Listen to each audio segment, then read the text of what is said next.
శనగపిండితో ఎప్పుడూ ఒకేలాంటి స్వీట్ కాకుండా. హలో అండి, అందరికీ నమస్కారం. ఈరోజు నేను మొన్న మడుగుల కోసం శనగపప్పుతో శనగపిండి పట్టించాము. అది కొంచెం మిగిలి ఉంది. దాంతో ఈరోజు నేను ఒక కొత్త స్వీట్ తయారు చేస్తున్నాను. శనగపప్పు ఒక కప్పు తీసుకొని అందులో కొన్ని నీళ్ళు వేసి జారుపిండిలా కలిపి పక్కకు పెట్టుకోవాలి. స్టవ్ వెలిగించుకొని కడాయి పెట్టుకొని అందులో 1/2 కప్పు షుగర్ వేసుకొని కొన్ని వాటర్ వేసుకొని ఇలా షుగర్ మొత్తం కరిగేంత వరకు కలుపుకోవాలి. ఒక 4 బాదమ్స్, ఒక యాలకులు పౌడర్ చేసి పక్కకు పెట్టుకోవాలి.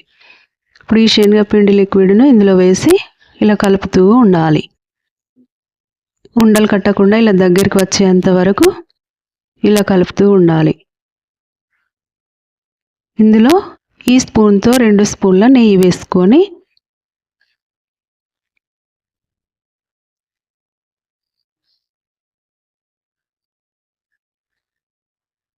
ఇలా మొత్తం కలిసేంత వరకు కలుపుకోవాలి. బాదం పౌడరు, యాలకుల పౌడర్ వేసి ఇలా మొత్తం దగ్గరికి వచ్చేంత వరకు కలుపుకొని పక్కకు పెట్టుకోవాలి.